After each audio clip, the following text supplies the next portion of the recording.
People who work on the front lines of the addiction crisis in Oregon are worried about how drugs are changing and impacting the people using them. And they're talking about meth. More importantly, a more powerful meth that has hit the streets in recent years. And Liz, you've talked to experts about this.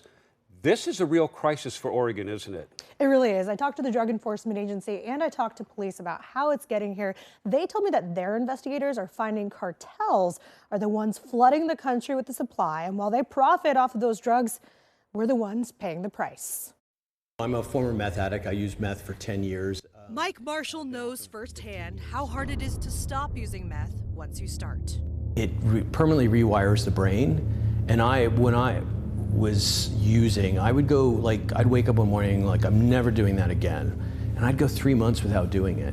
And then one night, I'd have a couple cocktails, and the next thing I know, I'd be smoking meth. But almost exactly 15 years ago, he smoked for the last time.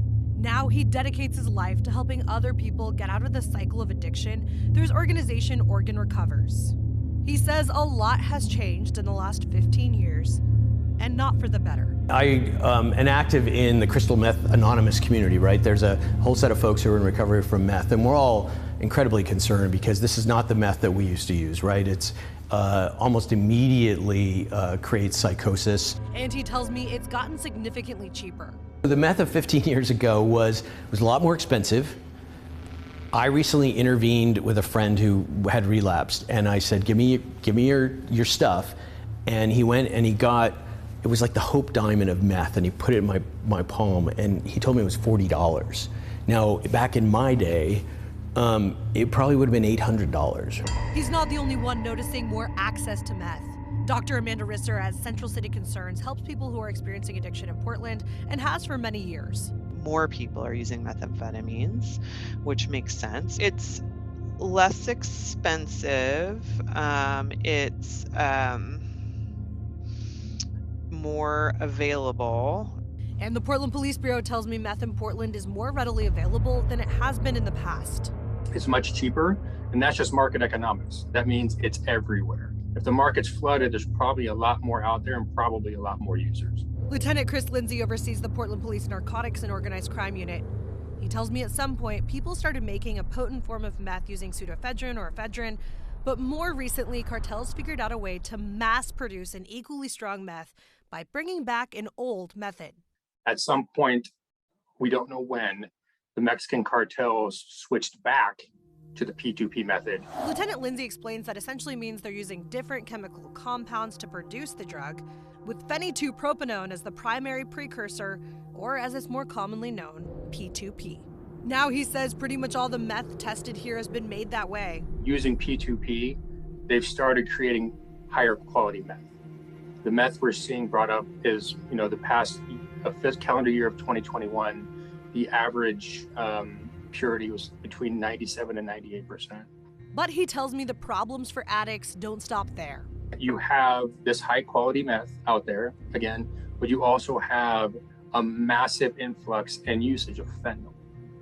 And so I would have to guess that the combination and or the cocktail of drugs could be what is fueling this erratic behavior. What happens is these chemicals that make the P2P methamphetamine tend to have slightly different effects. Dr. Todd Korthus is the head of addiction medicine at OHSU. It has more psychosis and hallucinations and things like that. It just feels a little bit different. But the big difference is the difference in risk of mental health side effects. He agrees we're seeing more P2P meth in Oregon, and it's more potent. Is this P2P meth actually causing a sort of permanent or lingering psychosis after use? We're still learning about this, but yes, there seems to be a little bit higher prevalence of mental health side effects of methamphetamine use from the P2P meth and the older meth. The chemical makeup of the P2P meth, and also increased potency. So how and why is this meth being pushed up the West Coast and into American cities? For that answer, I went to the Drug Enforcement Agency. The cartels, it looks like they're finding a way to really mass produce this P2P meth. Why is that happening, and why are we seeing such a push to get it into America right now? They're mass producing because all the cartels care about is making money. They're a money-making machine. They'll do whatever they need to do to make money, and this is a very good way for them to make a lot of money. The DEA tells me those chemicals come from China. They say they're then transported to Mexico, but the cartels take them to labs and make them into meth. They say then they smuggle them through the southwest border up into the states and then up the I-5 corridor, eventually coming to the Pacific Northwest. How is this getting across the border from Mexico to California? Any way it can, it comes by train, truck, car, plane, any person, any way possible, it's coming across the border. So what do we do now? Dr. Risser says she thinks we need more housing support, harm reduction services, and treatments that work. My main concern is that there are barriers to effective treatment. Marshall agrees. We have the second highest addiction rate. We rank last in access to treatment. But he says everyone can recover, and it's worth it. Because when you get into recovery, you become a better dad. You become a better brother or sister. You become a better citizen. You become a better dog owner. Your life improves exponentially. It doesn't mean that life isn't hard, but the challenges you face will be less difficult and easier to navigate if you have spent some time getting into recovery. We put a list of resources if you are struggling with addiction on coin.com. Give you a little context. According to the National Survey on Drug Use and Health, Oregon ranks first in the nation when it comes to percent of the population reporting meth use. That was in 2021. But Liz and Jeff, a little more context is worth noting. The DEA says the amount of meth seized in Oregon has actually been fairly consistent in recent years.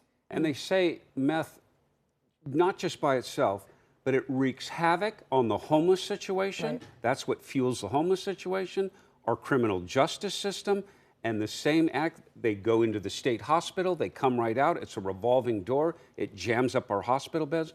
We're not going to solve any of those problems until we solve this addiction crisis. Yeah, absolutely. All right, Liz, great reporting. Liz, thank you so much.